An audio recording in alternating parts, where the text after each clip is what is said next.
Here is an animal so strange it barely seems real. Pull an octopus from the sea, look inside, and you will not find one heart. You will find 3. And the blood they are pumping is not red. It is blue. This is not science fiction.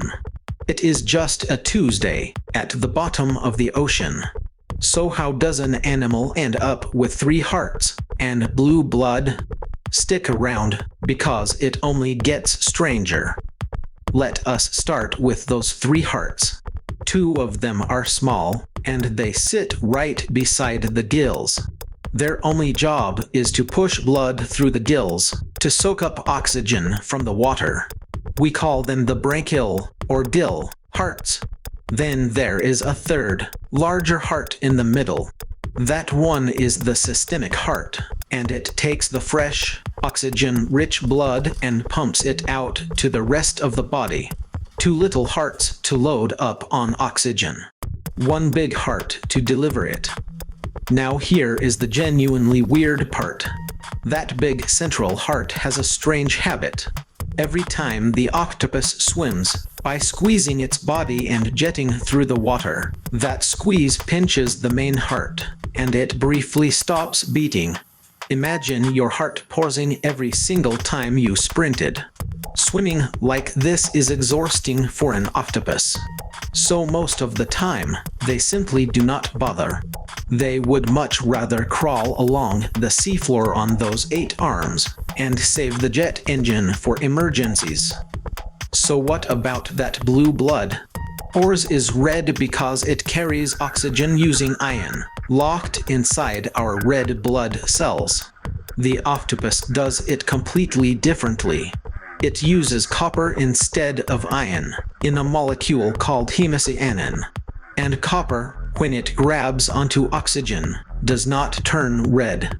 It turns blue. Their hemocyanin does not even ride inside cells.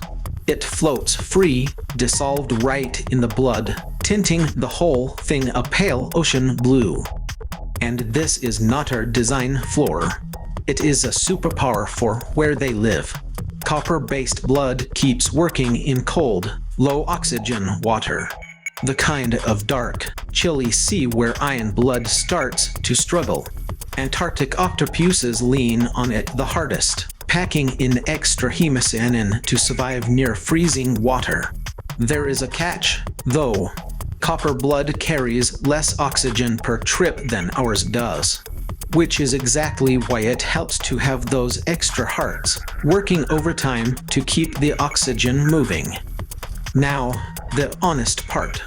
You have probably heard that an octopus has 9 brains. It is a great line. It is also not quite true. What it really has is one central brain, wrapped around its throat, plus a cluster of nerves running down each of its 8 arms. In total, around 500 million neurons. And here is the twist. Roughly 2/3 of them are not in the head at all. They are out in the arms. Each arm can taste, feel, and react on its own, without checking in with a brain. So it is not 9 brains.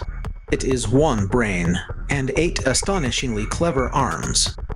And 2 more honest little corrections, because the internet loves to exaggerate. That blue blood is not our glowing, electric, cartoon blue. It is a soft, dull blue, and only when it is loaded with oxygen. Drained of it, the blood runs almost clear. And no, the octopus is not helpless in the water. It absolutely can swim, and fast, in a sudden escape.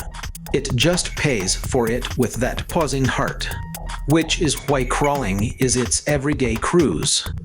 So take a breath, and picture it. 3 hearts. Blue, copper-based blood, floating free. A central brain, and 8 arms that each think a little for themselves. And none of this is made up. It is a real animal, alive right now, somewhere under the waves. The octopus did not read the rulebook for how a body is supposed to work. It just quietly wrote its own.